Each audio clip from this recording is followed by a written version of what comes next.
Hello बच्चों। तो हम चैप्टर पढ़ रहे थे 3.2 है ना, कक्षा 10th मैथ्स की।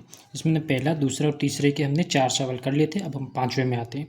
यदि किसी भिन्न के अंश और हर दोनों में 2 जोड़ दिया जाए तो वह 9/11 हो जाती है। यदि अंश और हर दोनों में 3 जोड़ दिया जाए तो वह 5/6 हो जाती है। तो भिन्न ज्ञात करनी, ठीक है, अपने को भिन्न ज्ञात करनी और इसमें अपने को क्या रैखिक समीकरण युग्म बनाना होगा और उसको प्रतिस्थापन विधि से सॉल्व करना, ठीक है। तो आइए बच्चों हम इसको सॉल्व करते हैं। मैं सवाल लिख लेता हूँ यहाँ पे। तीसरे का मेरे को करना है फिफ्थ, पाँचवा, ठीक है, ये पाँचवा करना है। इसमें अपने को क्या देगा, तो हमको क्या निकालना है, भिन्न निकालनी है। तो मैं मान लेता हूँ, मैं क्या मान लेता हूँ, मैं मान लेता हूँ भिन्न मेरे को कितनी दे रखी है। भिन्न अपने को नहीं पता तो अपन मान लेते हैं, माना कि भिन्न x/y है। माना कि भिन्न को बोलते हैं इंग्लिश में फ्रैक्शन। क्या बोलते हैं, फ्रैक्शन। तो जो फ्रैक्शन है उसको अपन ने क्या माना, उसको अपन ने माना x/y मान लिया, ठीक है। जहाँ पे अंश x अपना अंश हो गया, y अपना हर हो गया, ठीक है। इसको बोलते हैं न्यूमरेटर, उसको बोलते हैं डिनोमिनेटर, ठीक है। ये अपन ने मान लिया। अब यहाँ पे बोला गया कि अगर x के अंदर यानी अंश के अंदर कितना जोड़ दिया जाए, 2 जोड़ दिया जाए, और हर यानी जो डिनोमिनेटर है उसमें भी कितना जोड़ दिया गया, 2 जोड़ दिया गया। तो जो संख्या बन जाएगी वो संख्या क्या बन जाएगी, वो बन जाएगी 9/11। कितनी बन रही है वो, 9/11। दूसरी कंडीशन क्या बोला, दूसरी कंडीशन बोला अगर अंश यानी कि न्यूमरेटर में अगर 3 जोड़ दिया जाए और डिनोमिनेटर यानी वाई हर के अंदर भी 3 जोड़ दिया जाए तो वह संख्या बन जाएगी 5/6। कितनी बन जाएगी, 5/6। अब हम इसको सॉल्व करना, ठीक है। 2 समीकरण वैसे दिख रही है। अब यहाँ पे 2 समीकरण थोड़ा अच्छे से बनाते हैं। देखो यहाँ पे आप क्या कर लो, इसको वज्र गुणनखंड कर दो। क्या बोलो यहाँ पे, वज्र गुणन, इंग्लिश में बोलते हैं इसको क्रॉस मल्टीप्लीकेशन। क्रॉस मल्टीप्लीकेशन करने पर, ठीक है, वज्र गुणन करने पर तो क्या हो जाएगा, ये 11 इन दोनों से मल्टीप्लाई हो जाएगा और ये जो 9 है वो इससे हो जाएगा, ठीक है, बराबर करके। तो मैं यहाँ पे बराबर लिख दूंगा और ये 11 क्या हो जाएगा, इधर मल्टीप्लाई हो जाएगा। तो 11 किससे मल्टीप्लाई हो रहा है, x+2 से। ये बराबर का चिन्ह है ये, और ये जो पूरा नंबर है ना, ये पूरा इससे मल्टीप्लाई हो जाएगा। किससे मल्टीप्लाई हो जाएगा, 9 से। कितना, y+2। 2 नंबर, इसलिए मैंने इसको कोष्टक के अंदर लिख दिया, ठीक है। और यहाँ पे अपन इसको सॉल्व करेंगे तो क्या हो जाएगा, 11 दोनों से मल्टीप्लाई होगा तो 11 x से मल्टीप्लाई होगा तो 11x हो जाएगा, और 11 2 से मल्टीप्लाई हो जाएगा तो 11 दूनी 22, ठीक है।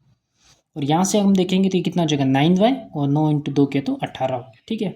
यहाँ हम देखेंगे अब आगे क्या हो जाएगा, 11x को यहीं रहने दो, इस 18 को मैं इधर लेके आऊँगा तो माइनस का हो जाएगा, प्लस का 22 माइनस का 18 हो गया, और इस 9y को यहीं पे रहने दिया। तो यहाँ पे कितना हो जाएगा, 22 - 18 किया तो ये कितना आ गया, 4, और ये 11x यहाँ पे ही था, प्लस का 4 आ जाएगा, और यहाँ पे हो गया 9y। क्लियर। यहाँ से मैं x की वैल्यू निकल सकता हूँ, बिल्कुल निकल सकता हूँ, है ना। अब इधर वाले पे देखते हैं अपन। यहाँ पे भी अपने को क्या करेंगे, वज्र गुणन करेंगे, क्रॉस मल्टीप्लिकेशन।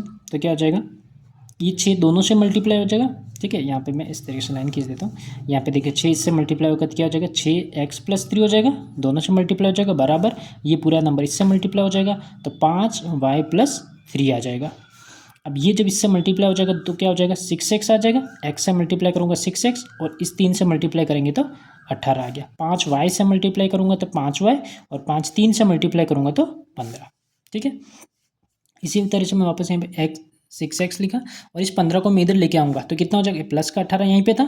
अब ये 15 को मैं इधर लेके आऊँगा तो माइनस का 15 हो गया, और इधर मैंने क्या रहने दे दिया, 5y, बराबर 18 - 15 कितना आ गया, 3, प्लस का 3 आएगा, प्लस का 18, इस वजह से बड़ा नंबर पॉजिटिव साइन का इसलिए, और यहाँ पे कितना है, 5y, है ना। अब क्या कर सकते हो, यहाँ से मैं x की वैल्यू यहाँ से निकालो, यहाँ कहीं से भी निकालो, ठीक है। मैं यहाँ से x की वैल्यू निकाल देता था। यहाँ से x की वैल्यू क्या आने वाली है, देखो 3 को मैं उधर लेके जाऊँगा, ये बराबर ये 5y था ही, इस 3 को मैं उधर लेके गया तो माइनस का 3 हो गया, और ये 6x इसके साथ में क्या मल्टीप्लाई में हो रहा है तो यहाँ पे क्या चला है, भाग में चला जाएगा। तो x की वैल्यू आ गई, x की वैल्यू क्या है, 5y - 3/6, ठीक है। अब मैं यहाँ पे लिख दूंगा x का मान कितना है, x का मान है 5y - 3/6, ठीक है। इसको बोल दिया मैंने समीकरण नंबर 1, और इसको बोल दो तुम समीकरण नंबर 2, ठीक है। समीकरण 1 में रखने पर तो क्या हो जाएगा, 11, और x की जगह पे मैं क्या रखूँगा, 5y - 3/6, ये 11x, अब प्लस 4 है ये, इक्वल टू कितना दे रखा है यहाँ पे, 9y, ठीक है। ये y यहाँ पे, देखिए अब यहाँ पे 6 नीचे आ रहा है, डिनोमिनेटर अपन कैसे हटाते हैं, पूरी समीकरण को 6 से गुणा कर दो, तो ये 6 से तो 6 कट जाएगा, इसको करूँगी तो कितना हो जाएगा ये 24, और इससे करूँगा तो मैं कितना हो जाएगा 6 9 54 है 54, और यहाँ पे कितना था 11, 11 अब क्या हो जाएगा, इससे भी मल्टीप्लाई होगा, इससे भी मल्टीप्लाई, 11 5 से किया तो कितना हो गया 55 55 वाई, और 11 इससे करेंगे तो माइनस का 33। क्लियर। अब यहाँ पे क्या करना है, इस 54 को मैं इधर लेके चला जाऊँगा, 55 वाई, और इस 54 को इधर लेके आऊँगा तो माइनस का 54 वाई हो गया। अब ये माइनस का 33 और माइनस का ये चलो तो कितना हो जाएगा, माइनस का 9 है ना, 13 में से 4 गया तो 9, तो माइनस का 9 हो जाएगा। अब यहाँ पे इधर कुछ भी नहीं बचा है, यहाँ पे 0 बच गया, इस नंबर को मैं इधर लेके चला गया, माइनस, और इसके पीछे क्या था 54 वाई था, ठीक है, 55 वाई माइनस 54 वाई किया तो कितना आ गया 1 वाई आ गया, और ये माइनस का 9 उधर चला जाएगा तो प्लस का 9 हो गया, ठीक है, 1 वाई, यानी कि वाई इक्वल टू कितना आ गया 9, वाई इक्वल टू 9 आ गया। अब मैं इसको क्या कर दूंगा, वाई का मान y बराबर कितना है 9, समीकरण 2 में रखने पर तो क्या हो जाएगा 6, x की जगह पर x ही रखना है, प्लस 3 की जगह 3, प्लस 5, और y की जगह पे मैंने रख दिया 9, आपस में गुणा हो रहा है, ठीक है, ये 9 इंटू 5 का देते कितना हो गया 45, और ये 3 इधर जाएगा तो कितना हो जाएगा माइनस का 3 हो जाएगा यहाँ पे, और यहाँ पे क्या है 6x, फिर इसमें से माइनस के कितना हो जाएगा 42 या 6x, तो x इक्वल टू कितना हो जाएगा 42/6, तो कितना आ गया 7, तो x की वैल्यू कितनी आ गई 7।